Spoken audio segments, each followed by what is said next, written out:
Okay. ఇప్పుడు present కొంతమంది ఏమనుకుంటున్నారంటే క్యాబ్ పెట్టేయాలి, డబ్బులు సంపాదించేయాలి, వచ్చేస్తాయి కదా.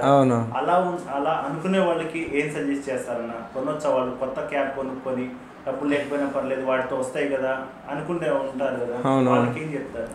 యాక్చువల్గా మీరు అన్నట్టుగా ఒకప్పుడు సంపాదించారు, లక్షల్లో సంపాదించారు. యా షూర్, నేను దానికి ఎందుకంటే దానికి ఆన్సర్ నేను సంపాదించిన. బట్ ప్రజెంట్ అయితే లేదు. అప్పుడు కమిషన్లు 20%, 15% ఉండే. ఏది మన ఈ ఓలా, ఊబర్ ఈ కంపెనీస్ నుంచి కమిషన్లు వచ్చేసి 20% ఉండే. ఇప్పుడు 30%, 35% అయినాయి.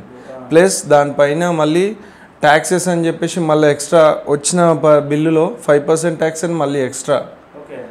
సో ఇవన్నీ ఒక 100 రూపీస్ ట్రిప్ వస్తే ఆల్మోస్ట్ మనకి ఎంత, ఒక మేబీ 30 రూపీస్ పోయినా, 35 రూపీస్ పోయినా మనకు 65, 60, 70 రూపీస్ అట్లా వస్తుంది. మళ్ళీ దాంట్లోంచి మన ఫ్యూయల్ పోవాలి. సో ఇవన్నీ బేసెస్ ఆన్ నేను ఈ కమిషన్లు ఇవన్నీ బట్టి మనకి ఏం మిగలట్లేదు ఇప్పుడు.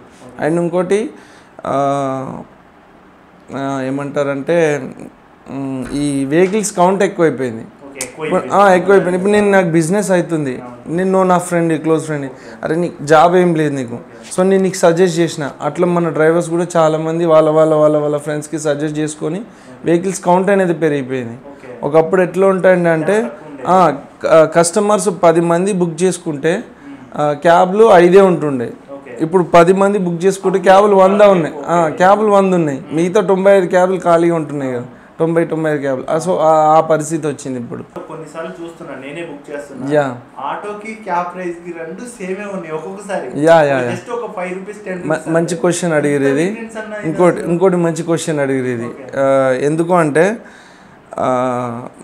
ఇప్పుడు నేను నా ఛానల్లో చాలామంది అడుగుతున్నారు, అరే నువ్వు ఎందుకు మరి బిజినెస్ ఎందుకు చేస్తున్నావు అని నన్ను రిటర్న్ క్వశ్చన్ అడుగుతున్నారు. సో వాళ్ళు నేను తప్పబడట్లే, ఎందుకంటే నేనేదో వద్దు కొనుక్కోకండి అని చెప్తున్న ఫీలింగ్లో వాళ్ళు అడుగుతున్నారు. ఓకే, సో ఈ రేట్లు, ఈ కంపారిజన్ వాళ్ళకి తెలియదు. ఎవరైతే అంటున్నారో వాళ్ళకి తెలుసో తెలియకో అడుగుతున్నారు. సో నేను అదే చెప్తున్నా, ఆటోకి ఉన్న వాల్యూ కార్కి లేకుండా అయిపోయింది. సో అండ్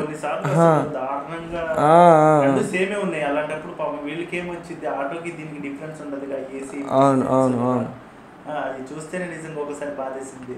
కానీ కొంతమంది కస్టమర్స్ ఏంటి, ఆటో ప్రైస్ కి క్యాబ్ వస్తుంది కదా దీంట్లో వెళ్ళొచ్చు అని అదే ఆప్షన్ కి వాస్తవమే. కానీ ఆటో ప్రైస్ లో కార్ రావడం మాకు ప్రాబ్లమ్ కదా క్యాబ్స్ కి. ప్రాబ్లం అయినప్పటికీ కొంతమంది కస్టమర్స్ కి అదే కదా కావాల్సింది. కరెక్ట్.